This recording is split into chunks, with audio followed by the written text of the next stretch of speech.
Keith, Jess, Guy and Rita, good morning to you all. Hi. Keith, let's start with you. Keith, we've been watching these ads for weeks. It just looks fantastic. What is it going to be like? Oh, it was a blast. I can speak for all of us when I say I think part of us didn't know what to expect. We've never done it before, first time in the world. Music obviously comes from everywhere, and sometimes you get a family where it's like mum and dad were musos, or their grandparents were musicians, or someone else, and so the idea to be able to bring everybody in and perform on the one stage, amazing. It has so much feel good to it. I reckon we need a show like this after the summer we've had and all the disruption of families. Rita, what about you? How much was music a part of your family and household growing up? Amazing question. My parents will differ, but I don't know if singing is their forte, really. But they had great taste in music. You're off to Christmas. I think I'm off to Christmas. Well, I mean, they would say it themselves that, you know, I think half of the skill is really playing amazing music around you as well. I think that's also a skill. So for me, it was all about what was playing in the kitchen and what my parents were sort of like dancing to. And yes, it was just such a vibrant experience. And again, on the show, what's amazing is seeing all the different ages and like the different stages of the generations. It's really actually spectacular. Jess, you know firsthand what it's like to audition for a show like this at a very young age. Yeah. What's your advice to kids who have a big dream of performing in the voice arena?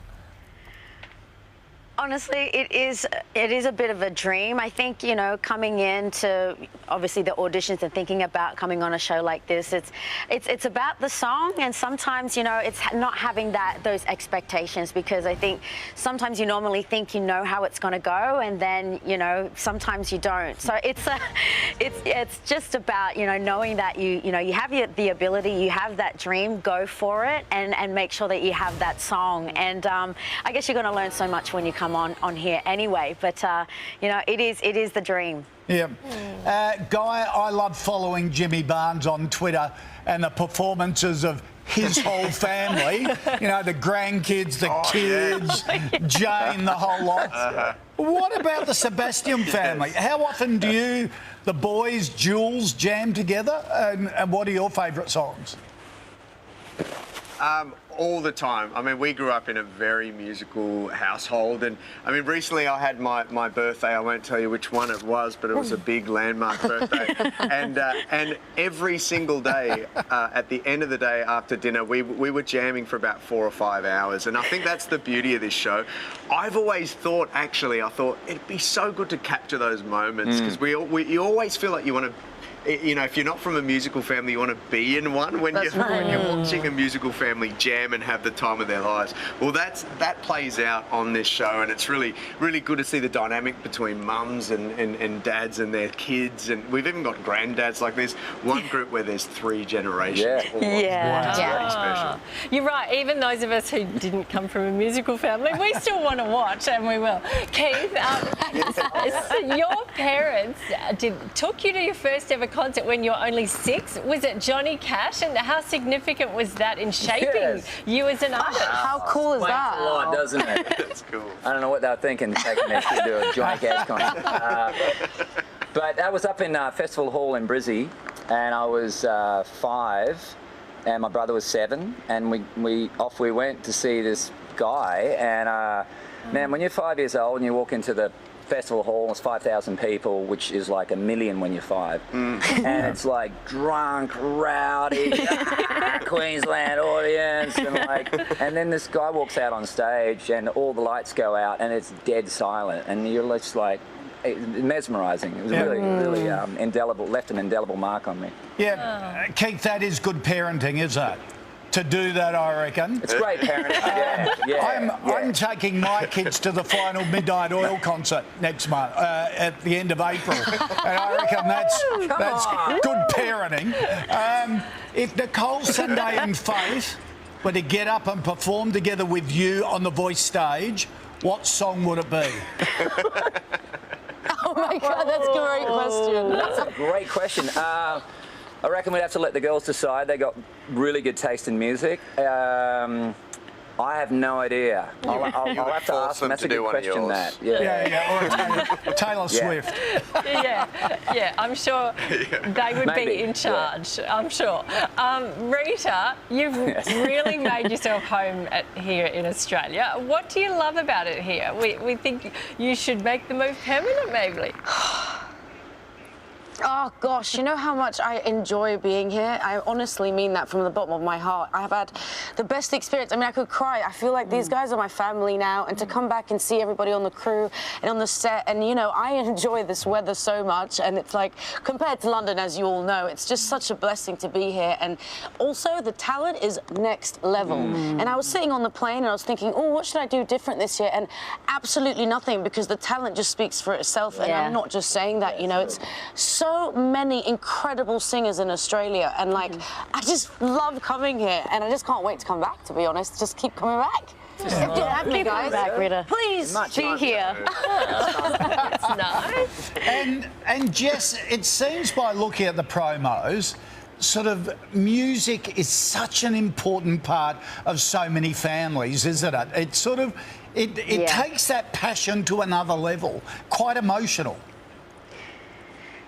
Yeah, it sure does. I mean, you know, some of these incredible stories, I mean, everyone has their unique path and, you know, what has led them to this moment to be able to share it.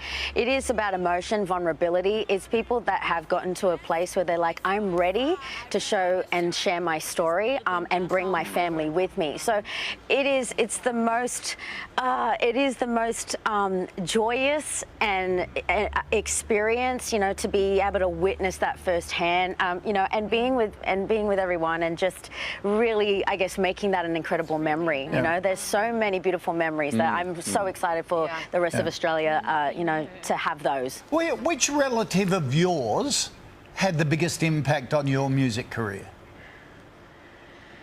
Oh, my mother, definitely. I mean, every moment, every opportunity, she'd be cleaning, you know, she would, you know, play a bit of ABBA, Bee Gees, Midnight Oil. Sounds like my mom. And she would literally just go through all these genres of music, and it was just what we had to listen to and what we grew up listening to, and it became, you know, a bit of our identity. So, yeah, I think it was the most magic thing watching her being able to express through music. Would she move like Peter Garrett as well? Oh yeah, with the broom. She had it going on. Oh, don't even start, because he'll get up and dance like he's crushing ants. Now, Come on, Coach. Give us your best Peter Garrett, he mate. does it. He's even got the head. Guy, you, of course, mentored Bella to victory last season, so you obviously have a few tricks up your sleeve this time. Tell us. Well, you know what? I think at the end of the day, we all get a little bit How long is this going to go on? We do get competitive. Here we go. But we do also realise we're only as good as the talent on our team. Yes. And I think that's the most exciting part is... Sure, Guy. You watch the blind... Challenged as the block. Yes, exactly. Oh, yeah, the blocks. I was the most blocked this year. 100%. I won't give away too much, but they all were very jealous of the crown that I Oh, won gosh. last year, and they were blocking me. Anyone good would come up, block Guy. But you know what? I think the thing I enjoy the most about the show is actually genuinely how passionate my work colleagues are, my friends on this panel. Yeah. Everyone is invested, they care. We try so hard to make these artists the best version of themselves by arrangements and the set designs and everything. So I think everyone's going to have a lot of fun tuning in as the show progresses to see how elaborate these sets get and how great the arrangements are. But I was lucky with Bella, that's for sure. Yeah, Guy, that's so funny because everyone's respectfully listening to each other when they talk, and then you start talking and they're all rolling their eyes. It's just a gang up. Block button when he starts talking. It's a gang up. It's a heavy crown to wear, this first crown. Well, guys, we cannot wait. We're teasing. We love you, really. As I said, I reckon it's a show we all need at the moment. Good to see you, and catch up again soon. Good to see you guys. Yeah, love you guys.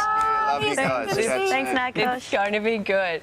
Now, The Voice Generations premieres next Monday. It's at 7:30 p.m. right here on Channel 7 and also 7+.